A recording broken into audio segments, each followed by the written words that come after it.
당신은 왜 나만 이렇게 힘든가 생각해 본 적 있는가? 그렇다면 이것을 기억하라. 시련은 특정한 사람을 골라 찾아오지 않는다. 병원에서 진단을 받았을 때, 자식이 연락을 끊었을 때, 평생 모은 것이 한순간에 무너질 때, 당신은 왜 나에게만 이라고 묻는다. 하지만 진실은 이것이다. 시련은 모든 사람에게 온다. 문제는 고통이 왜 오는 것이 아니라 그 앞에서 어떻게 버티느냐다. 오늘 이야기를 끝까지 듣고 나면 당신은 무너지지 않고 버티는 지혜를 얻게 될 것이다. 오늘의 이 말이 도움이 되었다면 구독과 좋아요로 응원해 주시면 감사하겠다. 사람들은 시련 앞에서 두 가지를 잃는다. 하나는 시간이다. 다른 하나는 에너지다. 왜 나한테만 이런 일이?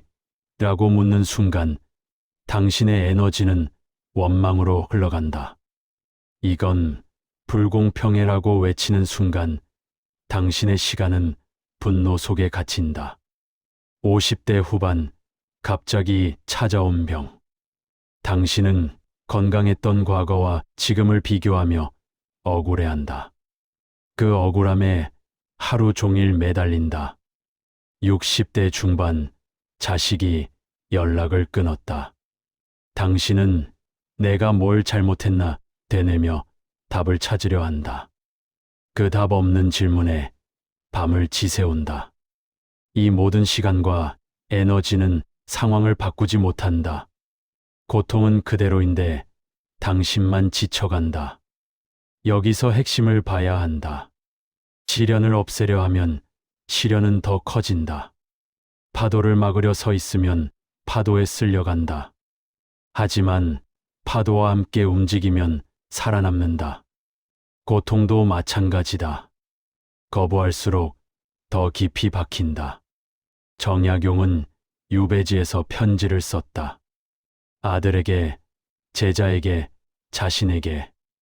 그 편지 속에서 그는 고통을 원망하기보다 그 안에서 무엇을 지켜야 하는지를 묻고 있다. 귀양살이 18년을 그는 원망으로 보내지 않았다. 500권이 넘는 책을 썼다. 그가 에너지를 쏟은 곳은 왜 나에게 이런 일이가 아니라 지금 내가 할 수 있는 것은 무엇인가였다. 그러니 기억하라. 시련은 선택이 아니라 조건이다. 피할 수 없다면 버텨야 한다. 그리고 버티는 법은 원망하지 않는 것이다. 정약용이 아들에게 보낸 편지 중 하나에는 이런 뜻이 담겨 있다. 고통이 있어야 사람은 자신의 깊이를 알게 되고 시련은 사람을 무너뜨리기보다 완성해 간다는 것이다. 건강을 잃었을 때 당신은 처음으로 몸이 얼마나 소중한지 안다. 자식이 떠났을 때 당신은 처음으로 혼자 서는 법을 배운다. 돈을 잃었을 때 당신은 처음으로 무엇이 진짜 가치인지 깨닫는다. 정약용은 유배지에서 자유를 잃었지만 그곳에서 진짜 자유를 발견했다. 그것은 외부 상황에 흔들리지 않는 마음의 자유였다. 그러니 지금 당신이 겪는 시련도 마찬가지다. 이것은 끝이 아니라 시작이다. 시련을 이해하려면 자연을 봐야 한다. 돌을 보라. 강물 속 돌은 매일 물에 씻긴다. 거친 표면은 조금씩 깎인다. 하지만 돌은 부서지지 않는다. 오히려 둥글고 매끄러워진다. 시련도 마찬가지다. 당신을 부수는 것이 아니라 날카로운 모서리를 다듬는다. 대나무를 보라. 대나무는 속이 비어 있다. 바람이 불면 크게 휜다. 하지만 부러지지 않는다. 왜? 저항하지 않기 때문이다. 당신도 마찬가지다. 고통을 밀어내려 할수록 고통은 더 세게 밀려온다. 휘어도 괜찮다. 휘어지면서 버티는 것이 진짜 강함이다. 씨앗을 보라. 씨앗은 땅속 어둠에서 시작한다. 아무도 보지 않는 곳에서 뿌리를 내린다. 그 시간이 없으면 싹은 나오지 않는다. 당신의 고통도 지금은 보이지 않는 곳에서 새로운 희망을 준비하고 있다. 얼어붙은 땅을 보라. 겨울 땅은 딱딱하다. 아무것도 자라지 않는다. 하지만 봄이 오면 그 땅에서 가장 먼저 꽃이 핀다. 겨울을 견딘 땅만이 봄을 맞을 수 있다. 지금 당신의 삶이 얼어붙은 것 같다면 그것은 봄을 준비하는 과정이다. 산을 보라. 산은 한 번도 평평했던 적이 없다. 오르막과 내리막이 반복된다. 하지만 산은 그 높낮이 때문에 아름답다. 당신의 인생도 마찬가지다. 평탄하지 않기 때문에 의미가 있다. 자연은 강요하면 상한다. 꽃을 억지로 피우려 하면 꽃은 시든다. 나무를 빨리 키우려 하면 나무는 약해진다. 고통도 마찬가지다. 빨리 끝내려 하면 고통은 더 길어진다. 그러니 억지로 벗어나려 하지 말라. 고통과 함께 걷는 법을 배워라. 사람들은 시련 앞에서 모든 것을 지키려 한다. 건강, 관계, 돈, 명예, 자존심. 하지만 이것이 당신을 더 지치게 만든다. 정약용의 가르침을 빌리면 이렇다. 모든 것을 지킬 수 없다면 반드시 지켜야 할 한 가지만 지켜라. 그것은 바로 당신 자신이다. 병이 왔을 때 사람들은 예전처럼 돌아가야 해라고 생각한다. 하지만 몸은 예전으로 돌아가지 않는다. 그 사실을 받아들여야 지금을 살 수 있다. 자식이 떠났을 때 사람들은 내가 더 잘했어야 했어라고 후회한다. 하지만 과거는 바꿀 수 없다. 그 사실을 인정해야 미래로 갈 수 있다. 핵심은 이것이다. 모든 것을 설득하려 하지 말라. 모든 것을 되돌리려 하지 말라. 예의는 지키되 깊이 관여하지 말라. 병이 왔다면 병과 싸우지 말고 병과 함께 사는 법을 배워라. 사람이 떠났다면 붙잡지 말고 홀로 서는 법을 익혀라. 돈이 줄었다면 과거의 풍요를 그리워하지 말고 지금 가진 것에서 만족을 찾아라. 지킬 수 없는 것에 에너지를 쓰면 정작 지켜야 할 것을 놓친다. 그것은 당신의 마음, 당신의 존엄, 당신의 하루하루다. 무엇을 지키고 무엇을 놓을지는 구별해야 한다.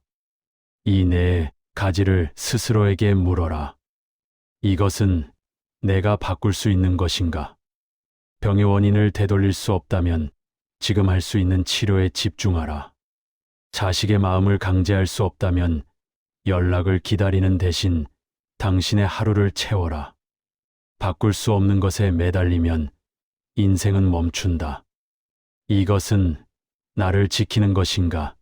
나를 소진시키는 것인가? 어떤 관계는 당신을 채운다. 어떤 관계는 당신을 비운다. 어떤 걱정은 당신을 준비시키고 어떤 걱정은 당신을 마비시킨다. 지금 당신이 붙잡고 있는 것이 당신을 소진시킨다면 그것은 놓아야 할 것이다. 이것은 지금 당장 해결해야 하는가? 많은 사람들이 미래의 걱정을 오늘로 끌고 온다. 나중에 돈이 없으면 어쩌지? 자식이 평생 연락 안 하면 어쩌지? 하지만 그 미래는 아직 오지 않았다. 오늘 할 수 있는 것은 오늘만 버티는 것이다. 이것을 놓으면 나는 무너지는가? 어떤 것은 놓아도 당신은 그대로다. 건강이 예전 같지 않아도 당신은 여전히 가치 있는 사람이다. 자식이 떠나도 당신의 인생은 여전히 의미가 있다. 돈이 줄어도 당신의 존엄은 그대로다. 놓아도 무너지지 않는 것은 과감히 놓아라. 그래야 정말 중요한 것을 지킬 힘이 생긴다. 오늘부터 당장 할 수 있는 3가지를 알려주겠다. 첫째, 한 걸음 물러서라. 시련 앞에서 사람들은 너무 가까이 붙는다. 병에 붙고, 문제에 붙고, 고통에 붙는다. 그러면 보이지 않는다. 오늘 하루 한 걸음만 물러서 봐라. 내가 지금 무엇에 매달리고 있지? 이게 정말 내가 쓸 에너지인가? 물음표 하나가 당신을 자유롭게 만든다. 둘째, 말을 줄여라. 고통을 말로 풀려는 순간 고통은 더 커진다. 나 정말 힘들어. 이 말을 10번 하면 당신은 정말로 10배 더 힘들어진다. 말을 줄이고 호흡을 늘려라. 하루에 한 번 5분만 조용히 앉아 있어라. 아무 생각도 하지 말라. 아무 말도 하지 말라. 그 5분이 당신을 지킨다. 셋째, 에너지를 쓸 사람을 선택하라. 모든 사람에게 당신의 고통을 설명할 필요 없다. 이해하지 못하는 사람에게 설명하면 당신만 더 지친다. 한두 명이면 충분하다. 당신의 말을 끝까지 듣는 사람. 조언하지 않고 그저 함께 있어주는 사람. 그 사람에게만 당신의 에너지를 써라.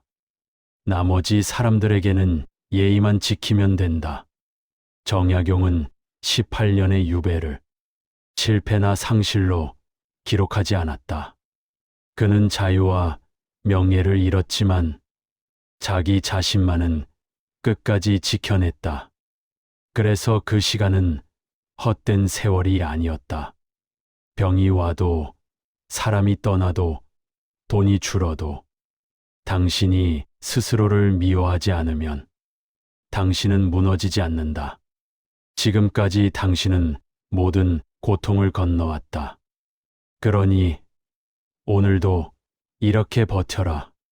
조용히, 그러나 끝까지. 오늘 하루를 버텼다면 그것으로 충분하다. 내일을 걱정할 필요 없다. 내일의 당신이 내일을 버틸 것이다. 당신은 이미 충분히 강한 사람이다. 이 말이 오늘 하루를 버티는데 작은 힘이 되었기를 바랍니다. 다음 이야기에서도 정약용 선생의 지혜를 나누고자 하니 함께 해주세요.